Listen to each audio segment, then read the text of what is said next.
اور حدیث کے لفظ ہیں، مفہوم اس کا یہ ہے کہ اگر کوئی بندہ اللہ کے خوف سے، اس کے ڈر سے رو پڑتا ہے اور اس کے پلکوں کے گوشے اس نکلے ہوئے پانی سے تر ہو جاتے ہیں، قیامت کے دن وہ بال جن کی جڑیں خوف خدا سے نکلنے والے پانی کی وجہ سے تر ہوئی تھی، اگر اس شخص کو جہنم کا حکم ہو گیا تو وہ بال کھڑے ہو جائیں گے، مالک یا اسے جنت دے یا ہمیں نکال لے۔ اور اللہ تو کریم ہے، وہ بالوں کو تو نہیں نکالے گا، وہ ان بالوں کی سفارش پر جن کی جڑوں کو خوف خدا سے نکلنے والے پانی نے تر کیا، اس گناہگار کو جنت عطا فرما دے گا۔ کتنا کریم ہے وہ مالک، کتنا رحم کرنے والا ہے وہ مالک اپنے بندوں پہ۔ ہم ہی بد نصیب ٹھہرے کہ اس کی چوکھٹ پہ حاضر نہ ہوئے، آتے تو صحیح، دامن پھیلاتے تو صحیح، صدا لگاتے تو صحیح، اس کی رحمت کو آواز تو دیتے۔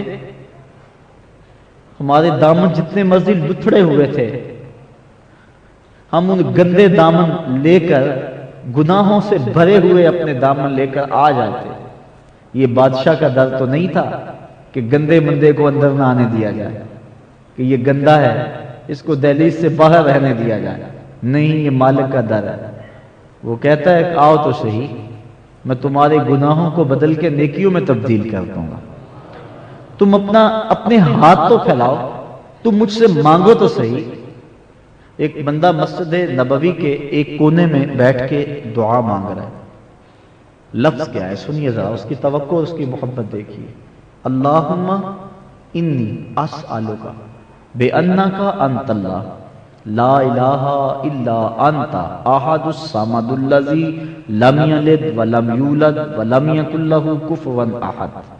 اے اللہ، میں تجھ سے اس لیے مانگ رہا ہوں کہ تو میرا اللہ ہے۔ جب بیٹا باپ سے پیسے مانگے سکول جاتے ہوئے تو کہے کہ ابو میں اس لیے مانگ رہا ہوں کہ آپ میرے ابو جو ہوئے، میں آپ سے نہیں مانگنا تو کس سے مانگوں؟ میں نے ہمسایوں سے جا کر تو نہیں مانگنے، آپ میرے ابو لگتے ہیں، آپ نے میری ضروریات کو پورا کرنا ہے۔ تو وہ کیا کہہ رہا ہے؟ اے اللہ، میں تجھ سے اس لیے مانگ رہا ہوں کہ تو میرا اللہ جو ہے، لا الہ الا انت، تیرے علاوہ کوئی ہے بھی تو نہیں نا، کوئی در بھی تو نہیں کہ جس در پہ جاؤں، کوئی چوکھٹ بھی تو نہیں جس چوکھٹ پہ جاؤں۔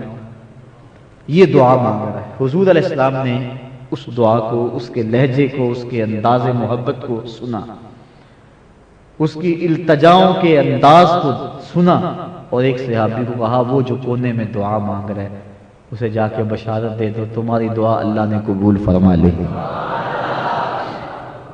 آج ہم نے دعا مانگنی اور رو رو کے دعا مانگنی۔ میرے بزرگوار فرمایا کرتے ہیں، بزرگ تھے، ان کی عادت میں سخاوت رچی بسی تھی، اور ہر جو اللہ والا ہوتا ہے اس کی طبیعت میں سخاوت گندی ہوئی ہوتی ہے، بخل نہیں ہوتا اس کی فطر۔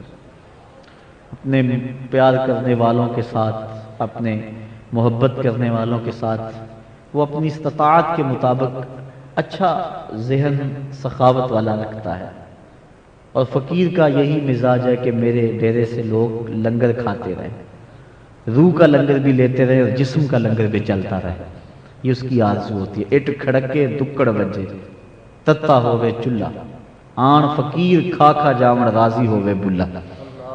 فقیر اس میں راضی ہوتا ہے کہ میرے آستانے سے لوگوں کو فیض، روشنی، نور ملتا رہے، ان کا پیٹ بھی بھرتا رہے، ان کا دل بھی پرنور ہوتا رہے، ان کا دماغ بھی مصفا ہوتا رہے، یہ آنا جانا لوگوں کا لگا رہے، محبت کے سلسلے چلتے رہے۔ تو وہ بزرگ قرض لے کر بھی جو لوگوں کی مدد کرتے، ان کی معاونت کرتے اور ان کی خوراک کا انتظام کرتے۔ اب ایک بندے سے قرض لے لیا ہو اور وعدے پر بندہ نہ دے سکے تو پھر دوبارہ قرض چاہیے تو اس سے نہیں مانگتا، کسی اور سے مانگتا، پھر کسی اور سے، پھر اور سے، حتیٰ کہ بہت سارے لوگوں کے مقروض ہو گئے۔ بابا جی کا جب وقت آخر آیا، حالات ایسے پیدا ہوئے کہ محسوس ہوا کہ اب بس انتقال ہی کرنا چاہیں گے، تو جو قرض خواہ تھے وہ دروازے پہ آ بیٹھے کہ ہمارا قرض تو چکا جاؤ۔ اب وہ لائنیں لگ گئی قرض خواہوں کی، اب بابا جی کو یہی فکر ہونی چاہیے کہ اب یہ قرض کہاں سے دوں، لیکن یہ فکر نہیں ہے۔ فکر یہ ہے کہ یہ اتنے بندے میرے مہمان آئے ہیں، ان کو کھلاؤں کیا؟ میں تو پہلے اتنا مقروض ہوں اور اب قرض دینے والا کو نہیں رہا، تو ان کو کھلاؤں کہاں؟ یہ فکر لگی ہوئی ہے۔ اچانک ایک چھوٹا سا بچہ ہاتھ میں تھالی پکڑی ہوئی ہے، اس کے اوپر اس نے مٹھائی پتیسا یا جو بھی اس دور کے مطابق تھا بیچتا وہ آواز لگاتا جہاں بابا جی کا ڈیرا تھا قریب سے گزرنے لگا، بابا جی کے کانوں میں آواز پڑی، خادم کو کہا اسے بلاؤ، بلایا گیا، کہا بیٹا کیا بیچتے ہو؟ کہا یہ ہے بابا جی۔ کہا یہ میرے مہمان ہیں، ان کو کھلا دو، تمہیں میں پیسے دے دیتا ہوں، تم بل بتاؤ کتنا ہے۔ اس نے شکر کیا کہ میں نے شام تک بیچنا تھا، یہ 10 منٹ میں میرا سودا ختم ہو گیا۔ اس نے جلدی وہ سب جتنے بھی مہمان تھے بابا جی کے، اس کو وہ مٹھائی پتیسا جو بھی تھا پیش کر دیا اور بل پیش کیا، کتنے پیسے بن گئے ہیں۔ ہمارا بیٹا بیٹھ جاؤ، بیٹھ گیا کہ ابھی کوئی ساتھی کو بھیجتے ہیں کہیں سے، لیکن 10 منٹ گزرے، بابا جی اسی موج میں اسی خیال میں، پھر اٹھ کے بابا جی پیسے، کہا یہ جتنے لوگ بیٹھے ہیں نا انہوں نے پیسے لینے ہیں مجھ سے، اور تو بھی ان کی فہرست میں، جب ان کو دوں گا تجھے بھی دے دوں گا۔ جب بچے نے یہ سمجھا تو بچے نے رونا شروع کر دیا، کہنے لگا مجھے تو پیسے چاہیے، میرے گھر کا چولہا تو اسی کمائی سے جلتا ہے، میری بیوہ ماں مجھے یہی پتیسا بنا کے دیتی اور میں اس کو بیچتا ہوں گلیوں اور بازاروں میں، اور شام کو ہمارے گھر ہنڈیا اسی سے پکتی ہے، اور آپ مجھے ان کے ساتھ نتھی کر رہے ہیں، یہ سیٹ لوگ ہوں گے، یہ 2 دن بھی بیٹھ رہے ہیں کوئی بات نہیں، مجھے تو اپنے گھر کے لیے اپنی خوراک کے لیے پیسے چاہیے۔ بابا جی کہا کہ میرے پاس تو نہیں ہے، بس اللہ سبب پیدا کر دیتا ہے، تم بیٹھ جاؤ بیٹا ان کے ساتھ، تمہیں بھی مل جاؤ گے۔ بچے نے رونا شروع کر دیا۔ جب بچہ رویا تو ایک شخص تھیلیاں اشرفیوں کی اٹھائے ہوئے بابا جی کے پاس آیا، کہا حضور یہ نظر ہے، نذرانہ ہے، قبول کیجئے۔ بزرگوں نے اس بچے کو بھی اور جتنے بھی قرض خواہ سب کے قرضے نپٹا دیے۔ تو جو لوگ قرض خواہ تھے جب انہوں نے قرضے وصول کیے تو انہوں نے کہا کہ ہم صبح کے بیٹھے ہوئے تھے اور کوئی سبب نہیں لگا، یہ بچہ 10 منٹ 15 منٹ ہو گئے ہیں تو ابھی سبب پیدا ہو گیا۔